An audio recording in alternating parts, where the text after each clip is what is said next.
2027亚洲杯资格赛，台湾队输予泰国，无机会入去决赛。这教练呢，总教练黄德平伫咧记者会顶头证实，而且伊也讲，这骹球协会拢无伫咧做代志，也无咧共尊重。连队长陈必良也出来批评，骹球协会今仔日是回应讲，因会斗相共因。也那运动部长李勇是喊骹球协会第3天内爱提出检讨报告。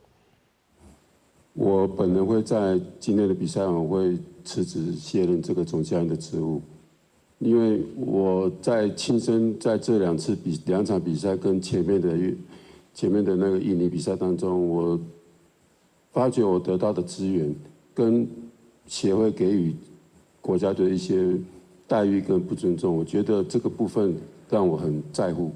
伊比拉输予泰国，中华男子脚球总教练黄铁明宣布请辞负责，不过强调无得到协会的尊重甲对待。队长陈必良嘛讲，教练甲选手无得到尊重，是台湾人欺负台湾人。球评赵明紧指出，10月7号伫泰国比赛，卡联所订的饭店甲亚洲联裁判共经，改订一名卡免代票1000块双人房，无同款式提早退房，敢若老3间轮流洗床。10月14伫台北比赛前，家己的主场毋过训练场较差，比赛时阵球员球衫无4名。比赛尾啊，大荧幕阁出现中华队教练团修改干部的电脑画面。长期来做事情的习惯是这样，那你如果没有一个很强烈的意志或很强烈的一个魄力，就完全去打破它，去改变它，那你下一次还是会发生同样的事情。脚球协会回应，短缩未来会进行汰选，伫主场训练场地确实有问题，因为北部天然草地有限，明年3月的主场原来有类似的问题，爱进行对台提早借用场地，嘛爱加强行政协调甲后勤支援。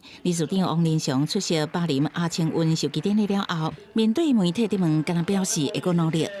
我们会去做调整，我们会去做陈述。运动部长李勇讲，早起已经找协会开会，嘛安排甲选手、教练面谈，重新检视指出甲决策的优先顺序。不过看到总教练甲队长拢讲同话，家己嘛生气啊。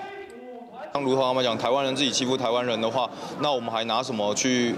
证明说我们重视运动这件事情？这是一个整体全台湾所有的特定体育团体都需要去检视的一个制度性的一个问题。李勇上任以来头一届讲同话，要求协会3天内交检讨报告。伊认为这对台湾也甲运动部是真严重的警讯，希望借由这件代志，互所有协会未来会当以良善治理的方向来改进。记者采访报道。